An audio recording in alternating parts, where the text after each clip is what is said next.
Começa agora o podcast Rápidas no Eu Pratico Esporte. Aqui você fica por dentro de tudo que acontece no Esporte Clube do Recife. Podcast Rápidas no Eu Pratico Esporte com Alessandro Matias, Henrique Santos, Alex Amaral, Alexandre Fonseca e José Henrique. Podcast Rápidas no Eu Pratico Esporte. Agora no site Eu Pratico Esporte.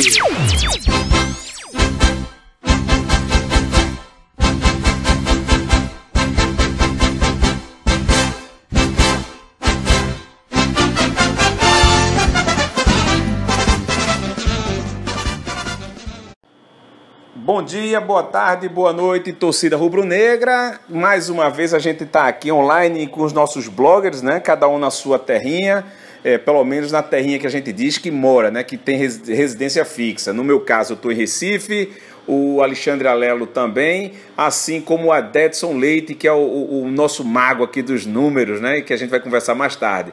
Já o Alex Amaral está no Rio de Janeiro, inclusive foi para o jogo do Sport lá, marcou presença. Tomando a cervejinha, né? 2 por R$10, segundo ele. E o nosso querido Zé Henrique está em Recife. O nosso Henrique que está em Brasília. Então vamos começar aqui, conforme a gente tinha dito, né? O Rápido no Eu Pratico Esporte é um podcast aqui que a gente quer que seja o mais rápido possível, mas que não deixe, né, de assuntos de fora, né, com relação ao esporte. Então a gente está gravando o segundo, né, nessa sequência aí de jogos difíceis que o esporte vai enfrentar. Esse é o segundo, a gente ainda vai gravar mais alguns aí, por sinal aí, daqui para que acabe, né, o Campeonato Brasileiro. Para iniciar essa resenha, eu queria primeiro abordar Henrique Santos, que está lá em Brasília, sobre o comentário dele hoje, né, o jogo da Ponte Preta, que terminou aquela vergonha ali com a torcida, né, invadindo, polícia dando em pai que está acompanhando com criança, que queria se proteger, enfim, todas aquelas cenas horrorosas ali que ninguém quer que aconteça, né, que amanhã pode ser a gente, e mesmo que não seja a gente, é um próximo, né, é uma situação que ninguém gosta de violência, ver cenas de violência. Então, vamos lá. Tava rolando o jogo, o Vitória perdia, conseguiu empatar e Henrique soltou essa resenha aí no Twitter, né? Colocando que depois queria ver se o Vitória virasse, o torcedor ia vibrar com um empate. Só que um time perdendo 2-1, ele só pode virar o placar se ele empatar. O empate era um resultado mais do que interessante para o esporte, né? O esporte só dependeria dele nessa última rodada. Então, Henrique, como a gente gosta, a gente dá a voz e a vez para os bloggers, né? Eu, particularmente, entendi em parte, mas naquele momento era para torcer mesmo pelo empate até o final, né? Não deu. Então, por gentileza, inicie a nossa resenha de hoje explicando aquele comentário no Twitter. Bom, Alessandro, não foi bem uma crítica à torcida que comemorou o empate, né?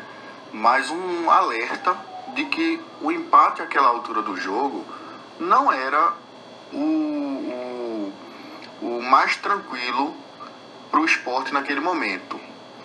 Porque a Ponte Preta estava muito desorganizada em campo. O Vitória tinha um volume de jogo muito incisivo. E naquelas alturas do jogo, 14 minutos do segundo tempo, se o Vitória empatasse, era muito claro, era muito nítido que o gol da virada seria questão de tempo. E tempo era o que não faltava naquela oportunidade. Ainda teríamos ali, por baixo, mais de 30 minutos de jogo. Então o ideal seria que a Ponte Preta seguisse vencendo o jogo até 35, 40 minutos. E daí, se o Vitória tivesse que empatar, que fosse sem tempo de ocorrer a virada. Porque se a Ponte vence o jogo por 2-1, o cenário para o esporte não era tão ruim. Porque o Vasco vai jogar contra a Ponte Preta em casa, precisando de uma vitória para se garantir na Libertadores. E realmente eu não vejo força na Ponte Preta de vencer o Vasco no Rio de Janeiro.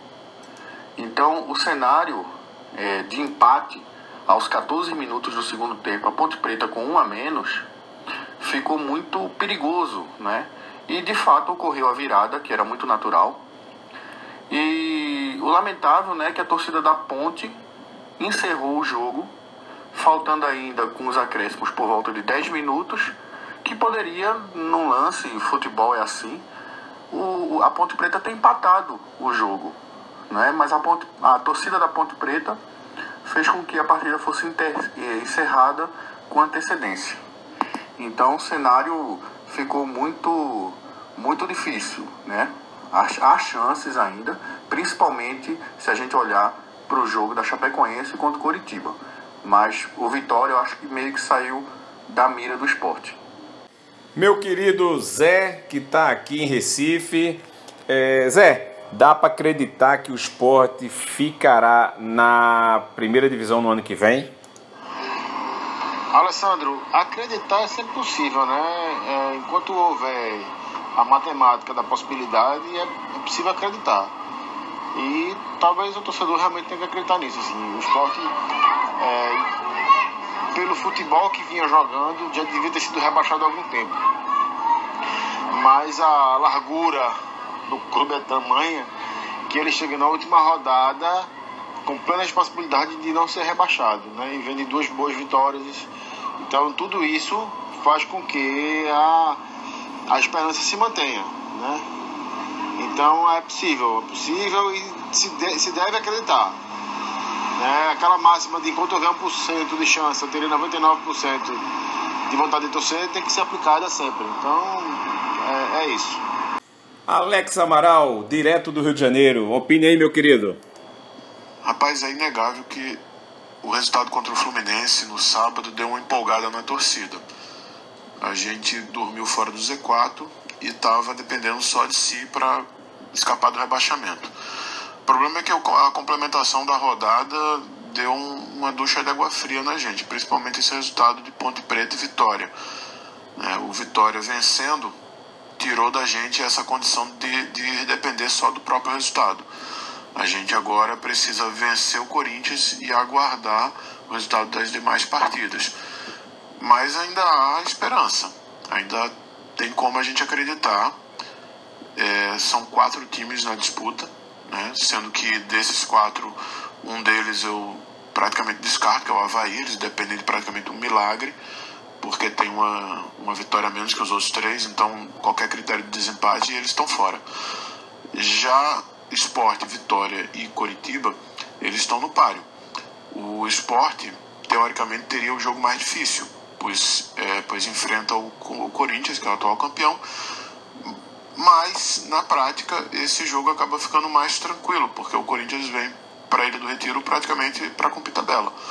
Então seria questão da gente impor o jogo, como fez contra o Fluminense, e fazer o resultado em casa. E aí ligar o secador, né, para torcer contra Vitória e Coritiba. Ambos têm jogos difíceis, né? O Vitória enfrenta o Flamengo, que apesar de estar vindo de um jogo desgastante, né, eles vão chegar na quinta-feira jogar contra o Júnior na Colômbia e já no domingo enfrentar o Vitória em Salvador. Então é uma viagem desgastante.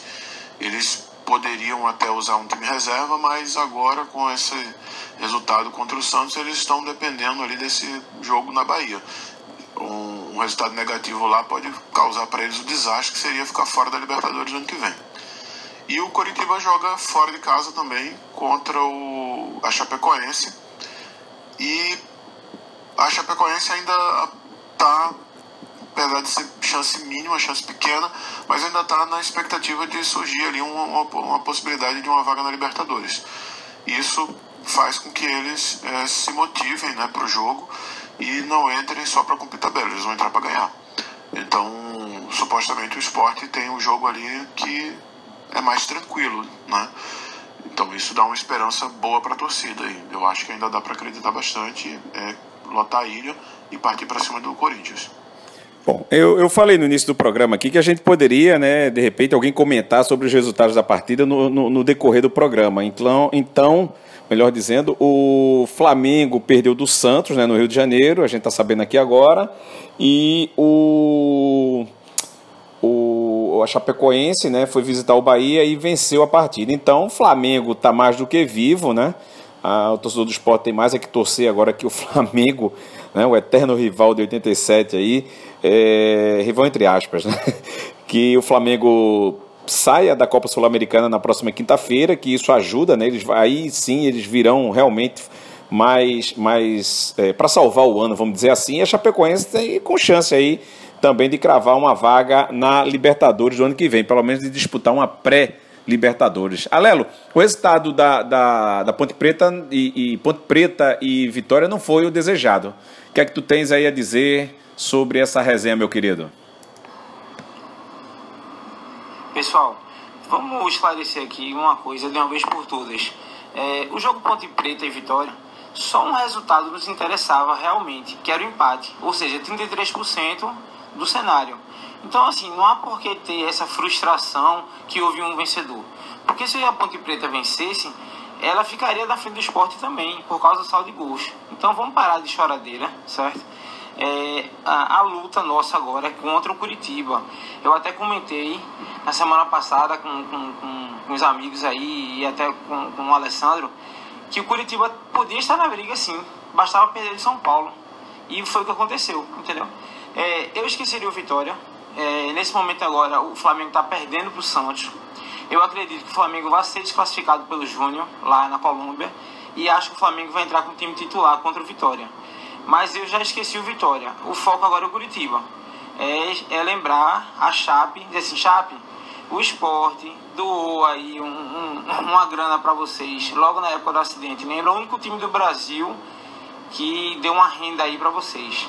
Tô brincando, a gente não vai passar na cara, mas diz assim, Chape, nos ajuda aí.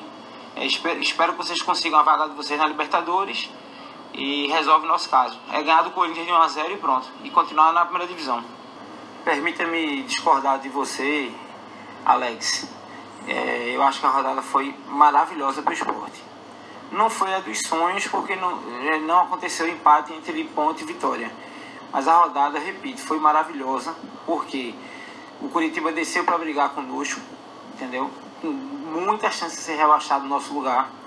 O Flamengo perdeu para o Santos em casa e agora não está classificado para a pré-Libertadores, e vai ter um jogo muito difícil com o Júnior lá em Barranquilla. Então, assim, o Flamengo vai precisar ganhar do Vitória se ele quiser ir para a Libertadores. E a Chape também vai ter que ganhar do Curitiba se ele tentar aí uma suposta para a Libertadores, se o Grêmio for campeão da Libertadores, e aumentar aí para G9. Eu acho que, pelo retorno que o Sport fez,